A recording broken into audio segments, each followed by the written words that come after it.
Sejam muito bem-vindos. Evangelho do Amor. Tudo que acontece nesse mundo tem uma causa. Talvez você vai encontrar aqui uma das defesas mais antigas do que a gente conhece hoje em ciência como a lei da causalidade. Todo efeito tem uma causa. Então é exatamente o que Amós está dizendo aqui. Tudo que acontece tem uma razão por detrás. Eu não estou profetizando aqui sem uma razão, e essa razão é que Deus me mandou. Se eu estou falando a vocês, é porque Deus me mandou, porque é assim que as coisas funcionam no mundo. Esse é o argumento dele aqui. Ele constrói na forma de 9 perguntas, colocando duas em pares, né? 2 perguntas em pares, com exceção da primeira, que está no verso 3. E elas seguem aquele padrão que nós já demonstramos. Tudo que existe tem uma causa. Essa é a lei que governa o mundo e essa é a lei que governa o mundo espiritual também. Então vamos ver como Amós desenvolve esse argumento aqui. A primeira pergunta está no verso 3. Andarão 2 juntos se não houver entre eles acordo? Pergunta o profeta. Ou seja, será que 2 pessoas podem andar juntas se elas não tiverem antes combinado? Andar juntas aqui dá a ideia de uma viagem.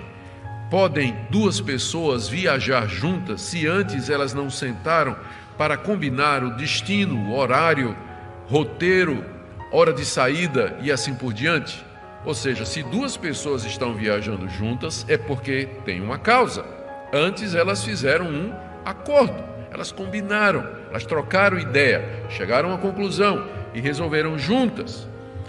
Aqui, é claro, Amós já está pré-anunciando o que ele vai dizer. Israel e Deus só andam juntos porque houve um acordo, que é a doutrina da aliança que Amós tinha falado no verso 2. Eu vos escolhi de entre todas as nações da terra. Exatamente porque Deus escolheu Israel, é que Israel e Deus andavam juntos. Ou seja, só andam 2 pessoas juntas porque teve uma causa para isso, teve um acordo.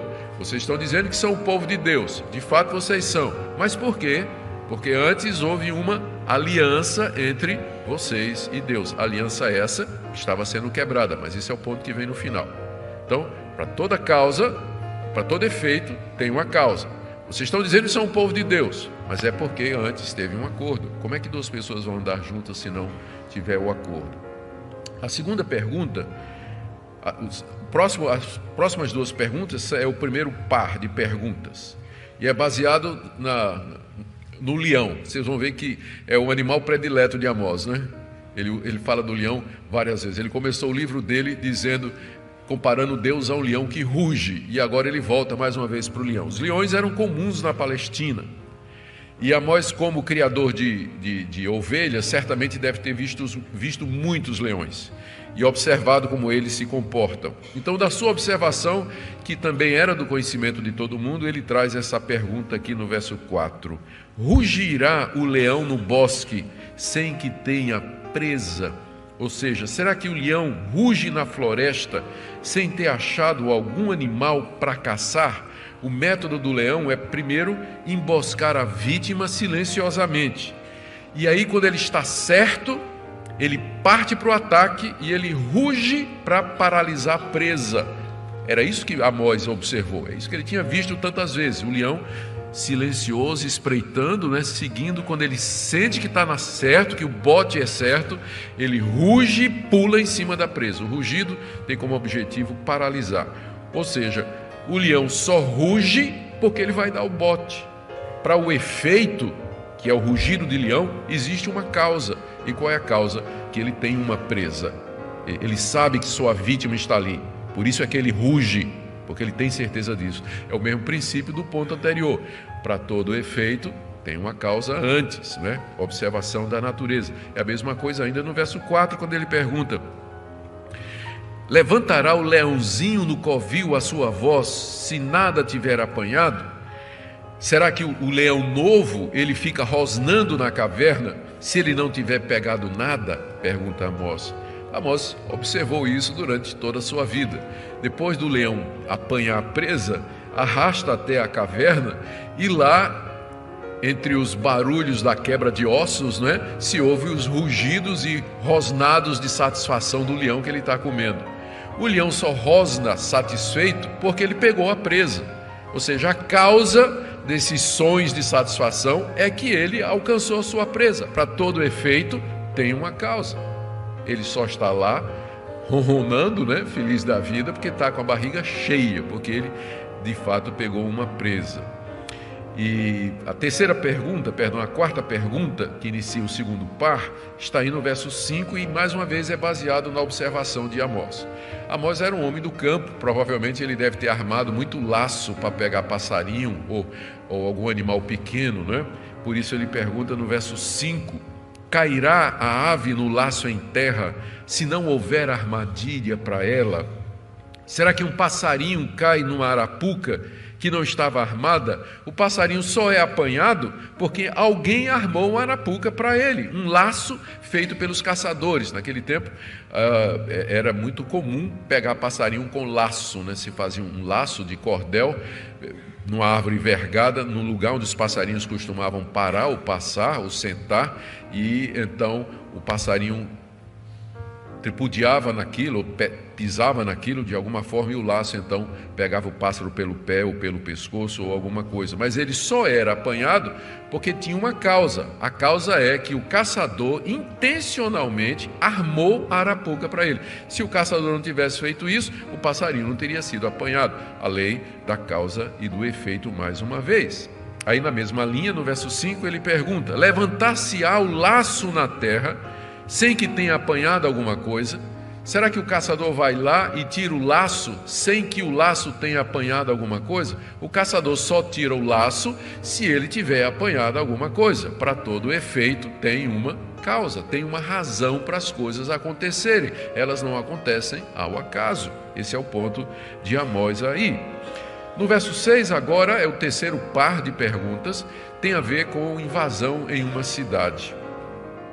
Tem a ver com uma invasão numa cidade. E agora Amós está chegando perto do que ele quer.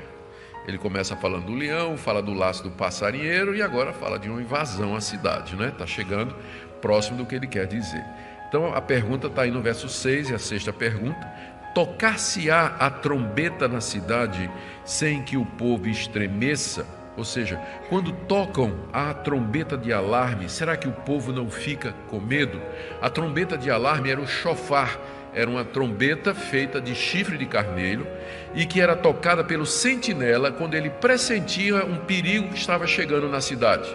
Então o povo da cidade, quando ouvia o chofar, já ficava com medo. Todo mundo tremia, porque era certo que o perigo estava à porta. Algum mal estava para acontecer na cidade. Alguma coisa se aproximava e que era perigosa. Então o povo só tremia porque o chofar tocou.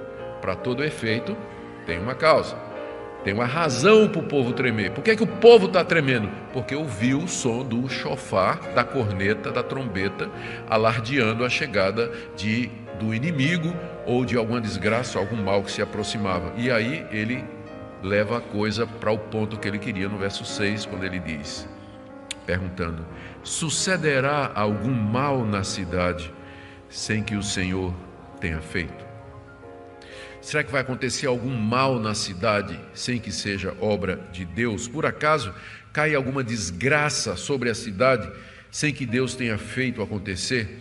Aqui a palavra mal tem que ser interpretada no sentido de calamidade. Às vezes pessoas não entendem que a palavra mal, especialmente no Antigo Testamento, ela é usada genericamente em dois sentidos. Mal como mal moral, pecado. Por exemplo, Deus diz assim ao povo de Israel: não pratiquem o que é mal. Então, mal ali significa pecado, né? O mal como um princípio. E a palavra mal é usada como calamidade decorrente do juízo de Deus. Deus trouxe o mal sobre a cidade. Ali não é pecado. O mal ali significa a tragédia, a desgraça. Então isso vai ajudar você na hora de você interpretar aquela famosa declaração do profeta Isaías, quando Isaías diz assim: eu faço a luz, eu crio a luz e faço as trevas, eu crio o mal. Aí muita gente diz: olha, a Bíblia está dizendo que Deus criou o mal. Não, gente, o mal ali não é mau pecado, o mal ali é mau juízo, tragédia. Deus cria o mal no sentido de que Ele traz o mal contra os ímpios. E é exatamente o que Isaías está falando, ele está anunciando o juízo de Deus sobre a nação de Judá. Então, é nesse sentido que Amós usa a palavra mal aqui. Sucederá algum mal na cidade, uma catástrofe, uma desgraça contra a cidade que Deus não tenha feito? E a resposta que Amós está esperando é não. Se existir, se houver uma desgraça, se houver uma calamidade, se abater o desastre sobre a cidade, a causa é a ação de Deus. Então, da mesma forma que tem uma causa por detrás do rugido do leão, tem uma causa por detrás do pássaro preso, tem uma causa por detrás do povo que treme, também tem uma causa por detrás da desgraça que vem à cidade. E essa causa é o decreto de Deus, é a ação de Deus. Com isso, Amós está preparando para o que ele vai dizer mais adiante no seu livro. A desgraça que virá sobre vocês, o mal que virá sobre vocês, é Deus que está trazendo. Não é uma coincidência, não é um acaso, não é alguma coisa que acontece porque os homens planejaram, mas é Deus que vai trazer o juízo sobre vocês. Acontecerá algum mal na cidade que não seja Deus que tenha feito isso, elas só acontecem, os males só acontecem porque Deus os traz como juízo sobre o seu povo ímpio. Elas não ocorrem por acaso, tem uma razão para elas. E aí no verso 8 você tem as duas últimas perguntas, né? Vamos pular o verso 7 por enquanto, que é uma antecipação do que Amós vai dizer. A pergunta 8: rugiu o leão, quem não temerá? Volta a figura do leão. O leão ruge, quem não teme? Quem não fica com medo? O medo só vem porque o leão rugiu. Aqui, como eu disse, Amós retorna à figura do leão. E o que ele quer dizer é o seguinte: Deus rugiu, porque ele começou o seu livro dizendo, no verso 2, o Senhor rugirá de Sião e de Jerusalém fará ouvir a sua voz. O leão rugiu, Deus rugiu e eu ouvi e tremi. Eu ouvi e tremi. É isso que Amós quer dizer. Ele tremeu de medo diante do que ele entendeu que Deus haveria de fazer. E aí ele pergunta final no verso 8, que é exatamente a interpretação da pergunta anterior. Falou o Senhor, quem não profetizará? Falou o Senhor, quem não profetizará? Se Deus se revela a um profeta, qual deles fica calado? Agora Amós chegou no ponto que ele queria.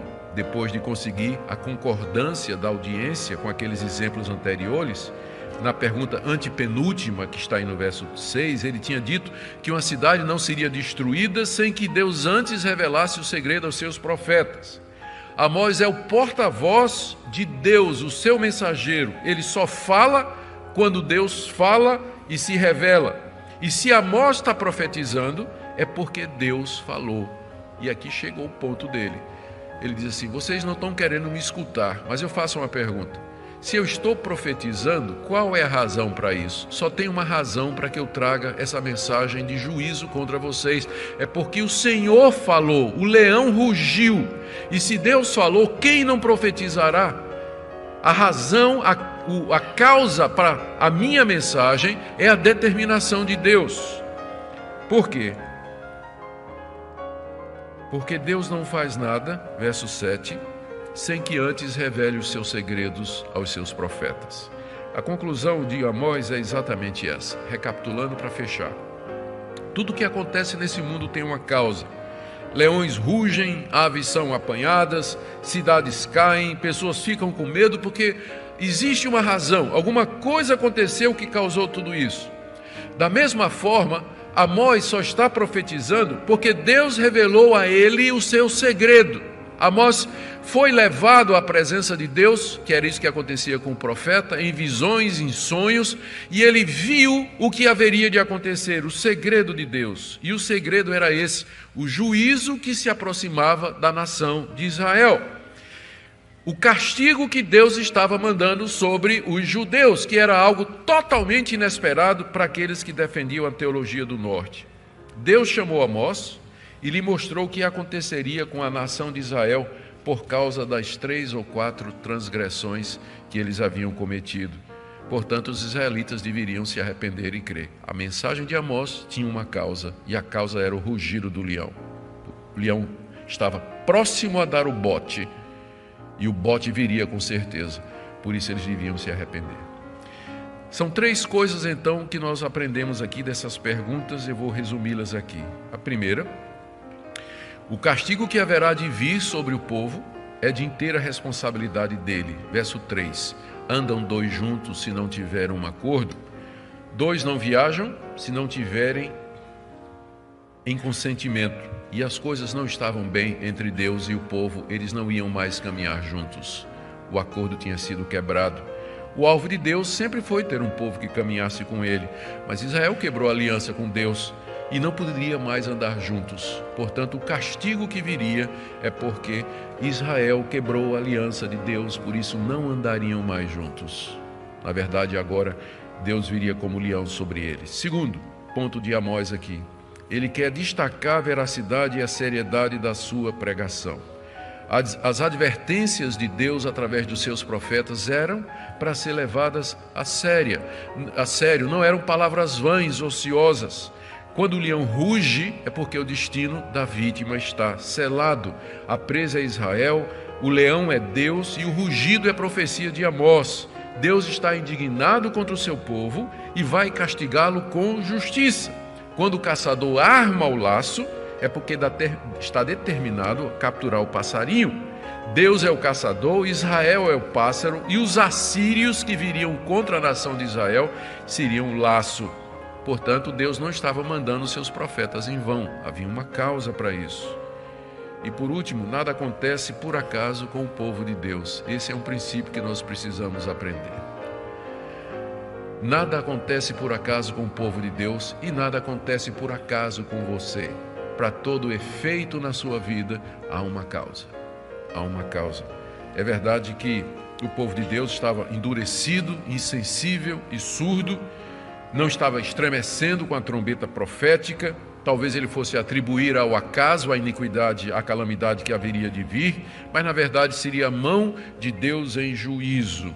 É interessante que a palavra para Deus aqui no hebraico, no verso 7, é soberano Senhor. Certamente o soberano Senhor não fará coisa alguma sem primeiro revelar o seu segredo aos seus servos, os profetas. Soberano Senhor destaca a soberania de Deus sobre a história e sobre todos os acontecimentos para indicar que é Deus mesmo que estava trazendo o juízo. Havia tempo para se arrepender. O fato de que Deus mandou Amós profetizar em Israel era um sinal disso. Conforme falou o profeta Jeremias, permitam citar aqui, Jeremias 18, de 7 a 8. Diz o Senhor: no momento em que eu falar acerca de uma nação ou de um reino para o arrancar, derribar e destruir, se a tal nação se converter da maldade contra a qual eu falei, também me arrependerei do mal que eu pensava fazer-lhe, disse Deus através de Jeremias, que foi o caso dos ninivitas quando Jonas foi pregar lá. Deus mandou Jonas pregar o juízo contra os ninivitas se arrependeram e Deus disse: então não vou castigar mais. Se Amós estava profetizando contra Israel, é porque Deus ainda estava dando um tempo para que a nação se arrependesse. Deus, na sua misericórdia, esperava que o povo fizesse isso. E Deus costuma avisar o seu povo, como diz no verso 7, que ele não faria nada sem que antes anunciasse através dos seus profetas aquilo que haveria de fazer. O leão rugiu, mas ainda não havia atacado. Infelizmente, Israel não ouviu. E cerca de 50 anos depois que Amós falou estas palavras, os assírios invadiram o reino do norte, mataram o rei, derrubaram as cidades, levaram o povo em cativeiro, trouxeram toda a desgraça. Por esse tempo, o profeta Jeremias estava vivo. Olha o que Jeremias escreveu. É interessante a linguagem. Cordeiro desgarrado é Israel. Os leões o afugentaram. Primeiro devorou o rei da Síria e, por fim, Nabucodonosor o desossou. usando a mesma linguagem de Amós, mas já quando o juízo aconteceu, Jeremias decreta o fim trágico da nação. O que é que a gente pode aprender, queridos, daqui? Tem muitas pessoas que se perderam através da história da igreja porque não levaram a sério a palavra de Deus e suas advertências. Inclusive gente nascida na igreja, cresceu na igreja, ouvindo o evangelho, ouvindo a palavra de Deus, ouvindo os sermões, ouvindo as advertências, as promessas, o amor de Deus, a santidade de Deus, o juízo de Deus, mas fizeram ouvidos moucos. Eu lembro ouvi uma história esses últimos dias aí, de uma senhora que ministrava, tem um ministério de surdos, e ela foi convidada para, estava ministrando numa igreja de uns 500 membros mais ou menos, e aí ela perguntou ao pastor: quantos surdos o senhor tem aqui? O pastor disse: 500. Sim, 500. Ouve e não coloca em prática, não se arrepende, não muda. É a teologia do Reino do Norte, não é? O que é que vai nos acontecer?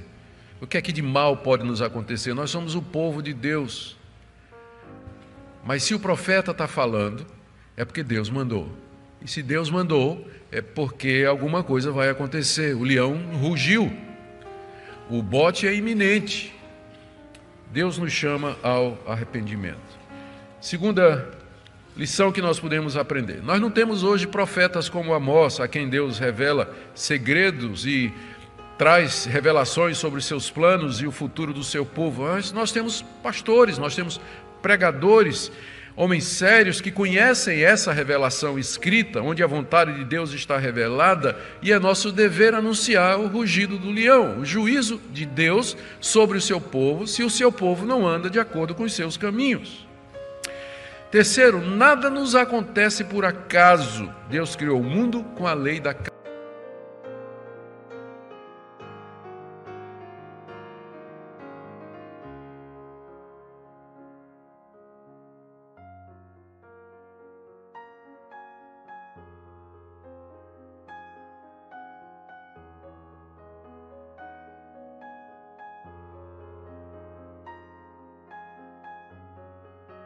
Se inscreva para receber mensagens da Palavra de Deus para seu coração. Compartilhe essa mensagem para mais vidas serem alcançadas. Que você tenha um dia repleto de paz e de bênçãos vindas da parte de Deus.